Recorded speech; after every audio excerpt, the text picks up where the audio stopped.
¿Qué tal? ¿Cómo les va? Hoy tenemos el gusto de tener como invitado al doctor Francisco Javier Funes. Es abogado, especialista en Derecho Constitucional, profesor de Derecho a la Información, magíster en Ciencias Políticas. Bueno, un hombre muy preocupado de lo que significa la información pública y el acceso a la información pública. Bueno, varias columnas en diarios nacionales y diarios locales sobre este tema y sobre todo en estos momentos donde el gobierno reglamenta una suerte de restricción al acceso de la información pública. La primera pregunta que nos haríamos es: ¿a quién pertenece la información pública? ¿A los funcionarios o al ciudadano fundamentalmente? Preocupado por el destino de sus fondos, por una serie de cuestiones que tienen que ver con mejorar la democracia fundamentalmente, ¿no? Enseguida con el doctor Francisco Funes. ¿Qué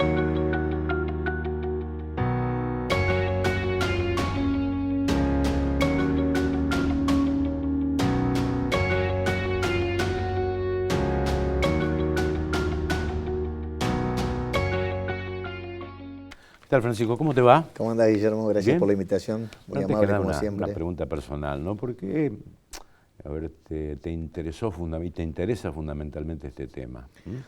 Te comento, cuando yo antes de recibirme de abogado me recibí licenciado en comunicación y ahí ya estaba estudiando Derecho, hice mi tesis sobre la derogación de la figura jurídica del desacato, que era el viejo 244 del Código Penal. Y ahí ya vi como una especie de resabio monárquico con respecto a las autoridades democráticas que era totalmente inconducente y desubicado, a pesar que se terminó derogando el 244 del Código Penal.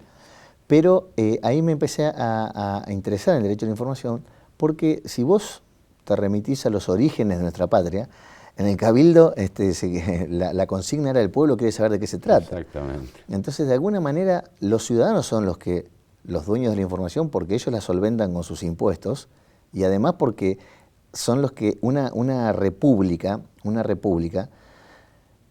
debe estar basada en la información, y un ciudadano responsable construye ciudadanía a partir de estar informado. ¿Y qué pensás de esta restricción al acceso a la información pública, limitar el acceso, estableciendo límites entre lo privado y lo público, la buena fe, el interés legítimo? Me parece que el decreto, el 780, que es un decreto reglamentario de la ley 27.275, es inconstitucional e inconvencional. Y te voy a explicar por qué. Cuando el funcionario ingresa esos términos que para la gente de a pie son difíciles, no la buena fe, porque la buena fe la entendemos todos, pero abuso del derecho, o cuando no haya interés público relevante, ¿quién va a decidir que no hay interés público relevante? La misma agencia de acceso a la información que no te la da. Y además también muchas veces no se da la normalidad, no va de la mano de la normatividad. ¿Qué quiero decir con esto? Ya Kirchner, cuando asumió, sacó un decreto, el 1172 del 03, el expresidente Néstor Kirchner, que era de acceso a la información pública. Y eso lo completó el Congreso con la 27275. Ahora, hay tantas trabas antes de este decreto todavía para que te den información pública, que parece una agencia para no dar información pública en vez de para darla. Y ese es el error conceptual que tenemos que erradicar. El funcionario público debe estar sujeto constantemente al escrutinio de la ciudadanía. Y si no, que no lo sea. En la actividad privada hay más, si vos querés, un poco más de arbitrariedad, un poco más de indemnidad y un poco más de intimidad. El funcionario público tiene un bill de indemnidad mucho menor, no es que no lo tenga, pero mucho menor que la persona de a pie, el ciudadano común.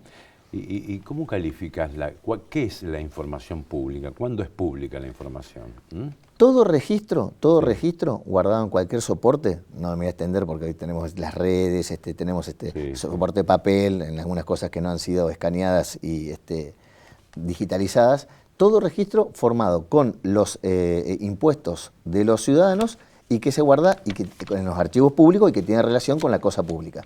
No te olvides que nuestra Constitución Nacional, en el artículo 33, establece que la enunciación de los primeros 32 artículos no se entendía como negación de otros artículos, es decir, los derechos implícitos, basado en la soberanía del pueblo y en la forma republicana de gobierno. No existe república si no hay información. Badeni la definía como una libertad estratégica a la libertad de prensa dentro de la libertad de información, y Sagües la definía, que acaba de fallecer lamentablemente hace 2 meses, Néstor Pedro Sagües, un gran constitucionalista, la definía como un medio para el funcionamiento de la democracia. La libertad de prensa es de la democracia y para la democracia, decía Sagües. Ejemplo Venezuela hoy, ¿no? Con las elecciones, ¿no? Bueno, es decir, sin datos... ¿Cuál es el problema si ganaste de mostrar los números el resultado, si ganaste supuestamente? ¿Cuál sería el problema? Eso ya es una prueba en contrario, digamos, un indicio de prueba en contrario. ¿Por qué ocultar? ¿Por qué ocultar?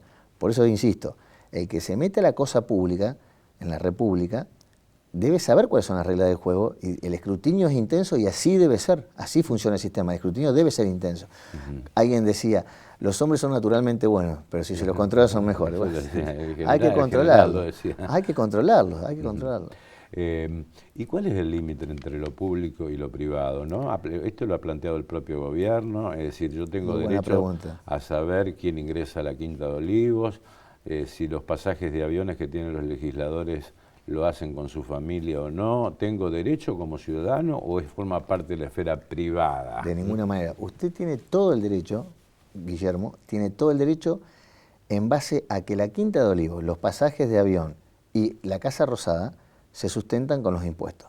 Por supuesto que dentro de la Ley de Acceso a la Información Pública y dentro del sentido común, nadie va a invadir esferas de intimidad que también tienen los funcionarios públicos. Pero usted, o sea, nadie dice quién almuerza con el presidente en la Quinta de Olivos o quién toma un café en la Casa Rosada, pero hay un control de quienes ingresan, porque así debe ser, porque eso no es una cuestión privada. Puede ser secreta y la reunión puede contener términos secretos o estratégicos o de política o que no se quieren divulgar, pero el hecho de saber quién entra y quién sale, en definitiva, es un edificio público. Sí. Usted puede limitar la entrada a su casa a quien quiere, pero en un edificio público no, se tiene que saber quién entra y quién sale. Igual que el destino de los pasajes aéreos, igual. Son fondos públicos, son fondos públicos. Ahí tiene que estar el control estricto, son fondos públicos y sobre todo en un país que está pasando las penurias y los momentos que estamos pasando a nivel sociedad y a nivel crisis social y económica. Bueno, se ha puesto también en una suerte de escollo cuando se habla de que hay que tener un interés legítimo en saber, ¿no? Incluso esto ha paralizado en algunas jurisdicciones el acceso a la información pública. ¿Cualquier ciudadano, por el hecho de ser ciudadano, tiene el derecho de acceder a lo público o hay que tener un interés legítimo, por llamarlo de alguna forma? Le contesto. Esto ya se discutió cuando esa norma estaba sutilmente impuesta en el decreto 1172 del 2003 del expresidente Néstor Carlos Kirchner. La información pública se elabora con los impuestos que pagan los ciudadanos. Entonces la regla de la 27275 es la de máxima divulgación, no hay restricción. Hay el carácter estricto con que tiene que interpretarse la restricción va en contra de la regla que es de la máxima divulgación. Entonces, ahora, cuando este decreto reglamentario, el 780 del 24, introduce que cuando la información, a criterio de la Agencia de Información Pública, no esté teñida de interés público, ¿quién lo dice? La persona que responde al funcionario, el funcionario que responde al presidente que lo nombró en la Agencia de Información Pública. Lo cual es ridículo, tiene que dar toda la información. Si esa información después es erróneamente utilizada o dañinamente utilizada, va a tener los remedios que da la justicia, para atacar esa calumnia, injuria o ese daño y perjuicio que le provocó la publicación de esa información. Va a tener los remedios. Lo que no se puede es una especie de censura previa, no se puede, porque por eso justamente se llama información pública, no es privada. Es decir, cuando se habla de buena fe... ¿Y para quién pone la buena fe? Lo que es para mí buena fe, pone no solo para usted, y seguramente no va a ser para la orden política que tenga el funcionario de la Agencia de Información Pública que depende del presidente de la Nación. Sí, obviamente, ¿no? Es Son todas pequeñas trabas sutiles para no dar información, que es el principio de máxima divulgación. Déjeme que le haga un comentario como yo lo veo a esto. Este es un decreto reglamentario, pero ¿cuál es el origen de esto? Guarda que el artículo 28 de la Constitución Nacional dice que los principios y garantías no pueden ser tergiversados por las normas que lo reglamentan. Entonces, este es un caso típico. El Congreso sacó la 27275 y esto está tergiversando el espíritu la constitucionalidad y la convencionalidad de la 27.275. Además hay un tema de jerarquía de leyes, Francisco. Por supuesto, es un decreto reglamentario, ni siquiera un DNU, un decreto delegado, un decreto reglamentario que va en contra de los principios de la ley, que son máxima divulgación, publicidad de los actos de gobierno, transparencia. La restricción a la información, en cierta forma, no favorece, digamos, las corrientes de fake news, que no puede llegar a favorecer, digamos, o mejor dicho, lamentablemente, ¿no? Digo, favorecer en el sentido de práctico, posibilitar, digamos, un grado de desinformación por las falsas noticias. Volvemos a lo que usted puso, el claro ejemplo de Venezuela. Si no hay nada que ocultar, ¿cuál es el problema de dar la información? Y con respecto a eso de las fake news, hoy los que ya tenemos algunos años, estamos un poco azorados por cómo se manifiesta y cómo se comunica la gente hoy y cómo se mueve la gente hoy. En alguna medida eso está ejemplificado en el actual gobierno nacional, no solamente cómo llegó, sino cómo comunica y cómo se mueve, desde mi punto de vista, ¿no? Desde mi humilde punto de vista. Sí, bueno, vamos a hablar también de cómo comunica el gobierno, ¿no? La forma de comunicar, si tiene que ver también con, digamos, un estilo de gobierno, una falta de profundización y debate, el papel del Congreso, ¿te parece? Totalmente, un gustazo. Una pausa, enseguida seguimos. ¿Cómo no?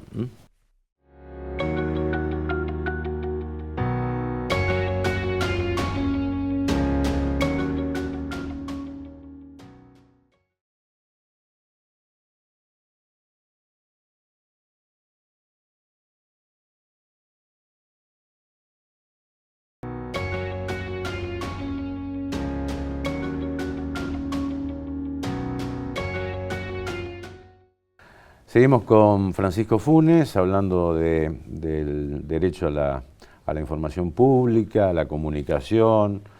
Bueno, los tiempos han cambiado y mucho, ¿no? Antes era mucho más complejo acceder a una información del Estado. Hoy la tecnología, bueno, nos permite mayor transparencia si se quiere, ¿no? Este es un tema, ¿no? ¿Cómo calificás la forma de comunicar del gobierno en los últimos tiempos, ¿no?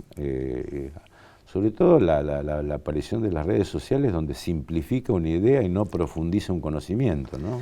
Dos palabras introductorias. Primero hay un conocido comunicador que habla de redes antisociales, como una ironía.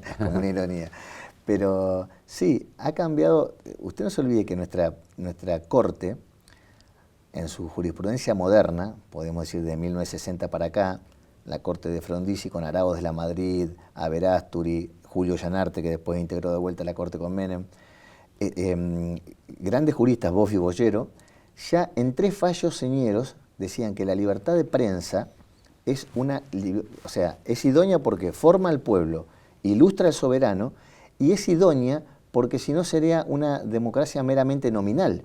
¿Y dónde está lo nominal? No es solamente votar, sino estar informado. En un caso famoso que es Aval contra la prensa, de 1960, de fines de 1960, que era un tema laboral, pero habla un poco, haciendo hincapié en esto que estoy diciendo, de cómo fue expropiada la prensa, el diario de la prensa en 1951. Sí. Bueno, hace un reconto en ese fallo que es muy interesante. Entonces, esa idea de que el pueblo estaba informado, y los fallos de 1983 para acá, con relación a libertad de prensa y libertad de expresión, hablan de que una democracia se fundamenta en una robusta discusión de los asuntos de interés público. Una robusta discusión no van a ser 2 líneas de tuit.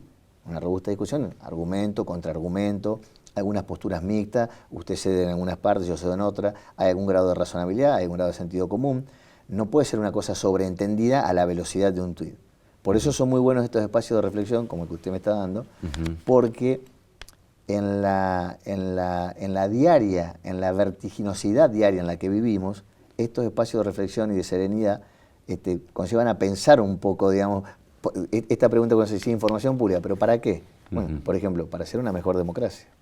Ahora, esta forma de comunicar también se emparenta también con la forma de gobernar en esta vertiginosidad. Vertiginosidad. Como dijiste recién, es decir, aquí Se gobierna a través de DNU. No se piensa y se va atrás del hecho consumado. ¿Y por qué es tan peligroso? Hay un gran profesor, fallecido también lamentablemente, Miguel Ángel Ekmejian, que decía que los DNU iban a ser el caballo de Troya de la democracia. Y yo creo que el DNU ha vaciado de sentido el Congreso de la Nación, que es la casa de la democracia. La casa de la democracia no es el Poder Ejecutivo, es el Congreso de la Nación. Ahí están representadas todas las provincias y todas las fuerzas políticas.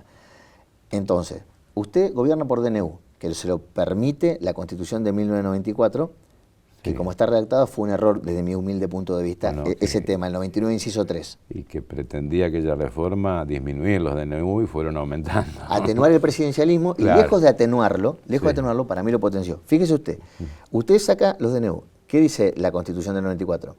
Una ley los reglamentará. La ley demoró 12 años, o sea, desde el 94 al 2006, en que se reglamentó con la 26122.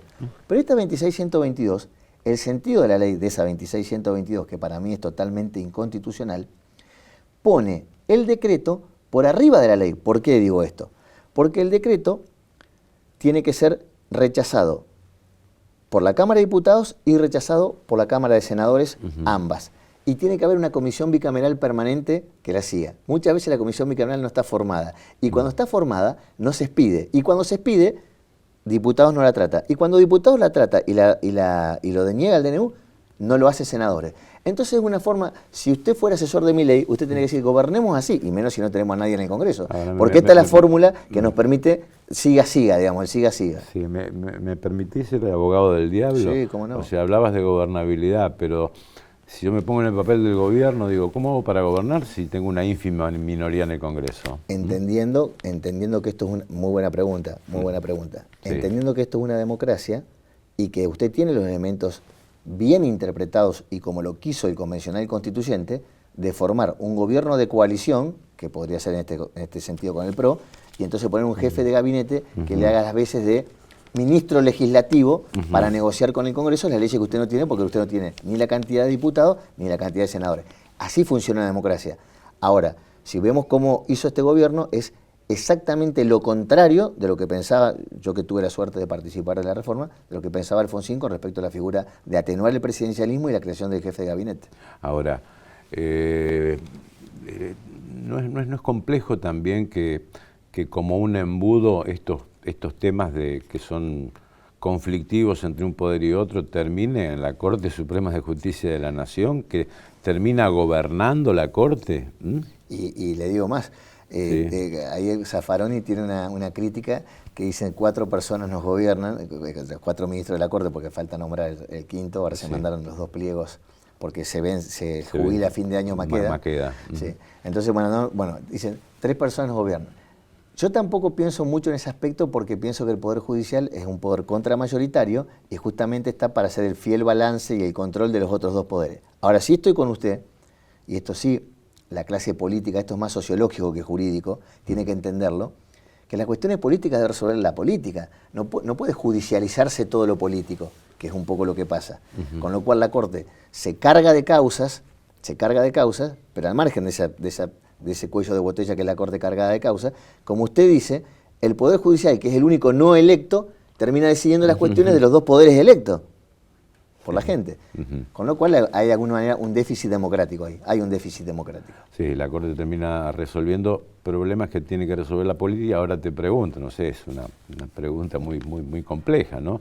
¿Cómo hace para resolverlo la política con años de grieta y con un país prácticamente fracturado en 2? Tengo una respuesta para eso. Bueno. Mire, cuando yo tenía 15 años, yo vi en la Costanera, nosotros con mi familia vivíamos en Guadalupe, yo vi en la Costanera los tanques y los jeep Mercedes-Benz nuevos, que eran muy lindos jeep, que iban todos a Malvina, 0 kilómetros, y yo viví eso. Y que yo que viví eso, le diría que 2 años después iba a haber democracia, y que esa democracia plena, desde el 83 hasta el 2024, es nuestro periodo más pleno de democracia, no lo podía creer. Si usted me lo decía cuando yo tenía 15 años ahí parado en la Costanera, dentro de 2 años va a haber democracia para siempre, yo le hubiera dicho, no, usted está confundido, usted no ve la realidad. Y así fue. Dentro de 2 años hubo democracia y democracia hasta ahora para siempre. Ese es el vaso medio lleno. El vaso medio vacío es entender que, primero, hay periodicidad de las funciones. la política no es para siempre. Acá no regulamos también el nepotismo, porque usted no se olvide que en otros países está regulado el nepotismo. Entonces, acá se dice, no, es otra persona. Bueno, era la esposa, después estaban especulando con el hijo. Sí. Entonces, si no ponemos un régimen de nepotismo, es lo mismo, digamos, no hay periodicidad de las funciones. Es el mismo apellido, es el mismo apellido a través de distintas personas, por decirlo de alguna manera. Pero no hay que irse a otros países, pasa en provincias de Argentina. Bueno. Formosa. Bueno, yo le digo una cosa, para mí, yo no entiendo cómo la Corte, ya que usted dice la judicialización de la política, no entiendo cómo se ha expedido, porque viola flagrantemente la Constitución Provincial de Formosa con ese régimen de reelección indefinida, la periodicidad de las funciones. La primera provincia, esto le va a servir para entender el proceso que vino después entre Menem y Alfonsín, la primera provincia que reformó su Constitución desde el 83 para acá fue La Rioja en el 85. Y sabe, porque Menem ya había sido gobernador entre el 73 y el 76, y era gobernador del 83 hasta el 87 y fue del 87 al 89. ¿Y sabe qué dijo Menem cuando le trajeron la Constitución reformada? Decime que dice indefinidamente en el tema de la reelección. No tengo lentes, decime que dice indefinidamente. Entonces ahí usted ve un carácter que lo llevó en la Convención del 94 a lograr la reelección.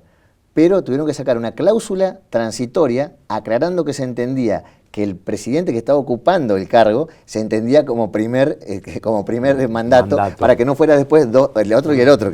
Y aún así, con todas estas aclaraciones, se intentó un tercer mandato. Sí. Entonces, ¿qué le quiero decir? Está también en las personas. Yo pienso que la Constitución hay que cumplirla más que pensar en reformarla. Y el espíritu de la Constitución. Después hay defectos, por ejemplo, si usted me dice, ¿cómo el Congreso, que es el poder constituido, va a terminar con las leyes lo que dijo el Poder Constituyente? Y yo le digo, bueno, pero ahí lo explica muy bien esto Rosati siempre, es ahí hasta donde se llegó. Sí. Lo otro era quebrar un acuerdo. Esto como usted tiene un acuerdo de divorcio o un acuerdo laboral. Llega hasta donde llega. Ya tirar más de la cuerda, se cae el acuerdo. Entonces usted llega hasta donde es posible, digamos, hasta donde es posible. Lo que ocurre es que lamentablemente en nuestro país muchas dinastías provinciales feudos cayeron por hechos desgraciados, es decir, feudos. El caso María Soledad, cae Exacto. El clan Sadi, en la dinastía de los Juárez cae por el crimen de la dársena, es decir, por hechos, o sea, donde hay una reacción de la ciudadanía frente a ese poder indefinido, prácticamente, interminable. Hay gobernadores que se creen reyes, dijo alguien de la ciencia política. Sí. Hay gobernadores que se creen reyes. No, ahí también rige la periodicidad de las funciones, Guillermo. Hay que ser estricto en esto. La vida está en la actividad privada. Usted cuando va a la función pública puede ir por un tiempo, 4 años, 8 años, y después lo ideal sería, como es Estados Unidos, digamos, con relación al presidente, que son 4 años, posibilidad de 4, y nunca más, a dar conferencias, a enseñar en la facultad o a vivir con los nietos. Nunca más. Esa es un poco la idea. Lo último. No, yo me quedaría horas hablando. Yo me quedaría horas, ¿no? Pero tal vez se interprete como una victoria parcial del gobierno, sí, el tema de la boleta única. Sí. Es decir, porque termina con determinadas trampas, más allá de lo que significa el gasto electoral. ¿Estás de acuerdo? Termina con muchas mañas electorales que son perniciosas y muchos malos hábitos. No solamente estoy de acuerdo, sino que creo que se ha aplicado en Santa Fe con bastante éxito. Y también le quiero hacer un comentario, porque hay algunos autores de derecho constitucional que están en contra. Yo no creo que las PASO deban ser eliminadas. Las PASO, en todo caso, la ley de PASO, primarias abiertas, simultáneas y obligatorias, deben ser reformuladas.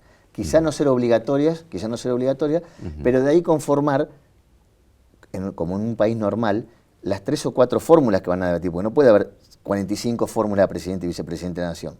Y con algunas, digamos, liberalidades, como por ejemplo, si usted elige el candidato a presidente, dejarle libre que él pueda poner el candidato a vicepresidente de la coalición que ha perdido o de la interna que ha perdido. Sí. Eso facilitaría el proceso democrático y aceitaría, digamos, desde mi punto de vista, la política. Bueno, muchas gracias, Francisco. Seguiríamos horas hablando, ¿no? Me queda un tema pendiente para otra oportunidad. Si hoy en día, con los avances tecnológicos, y si la inteligencia artificial pone en riesgo la democracia. ¿Un sí o un no? Pienso que no, porque ¿no? Si bien es un avance peligroso y puede ser utilizado con fines, digamos, espurios, siempre el que define es la cabeza del hombre y la organización del hombre. confío en los humanos.